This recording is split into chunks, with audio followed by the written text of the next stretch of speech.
Hi friends అందరికీ చూడండి, బ్లౌజ్కి మనము డోరీకి ఫ్లవర్ ఎలా ప్రిపేర్ చేసుకోవాలనేది ఈ వీడియోలో చూపిస్తాను.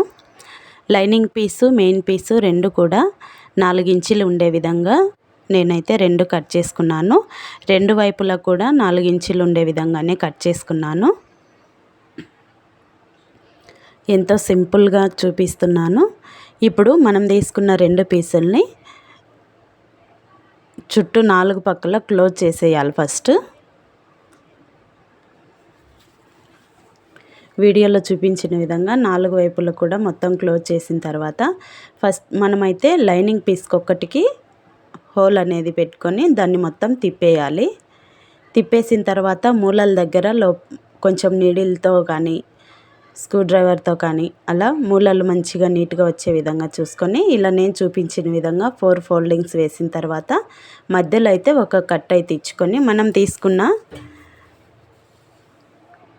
థ్రెడ్ను అయితే అందులో సెంటర్లో ఉంచి ఫస్ట్ మనము బ్లౌజ్కి టక్స్లు ఏ విధంగా వేస్తామో అలా స్టార్టింగ్లో పావించి వచ్చే విధంగా మనము హోల్ పెట్టిన దగ్గర సన్నగా వచ్చే విధంగా చూసుకొని స్టిచ్ చేసుకోవాలి. అలాగే రెండు వైపులా అలాగే స్టిచ్ చేసిన తర్వాత చూడండి, మనకైతే ఎంతో అందమైన ఫ్లవర్ డిజైన్ అయితే వచ్చేసింది. చూడండి ఎంత ఈజీగా అయిపోయిందో. బ్లౌజ్కి కూడా చాలా అంటే చాలా లుక్ వచ్చేసింది వాటి వల్ల. మరి ఇలాంటి వీడియోస్ ఇంకా చూడాలనుకుంటే మన ఛానల్ని సబ్స్క్రైబ్ చేసుకోండి.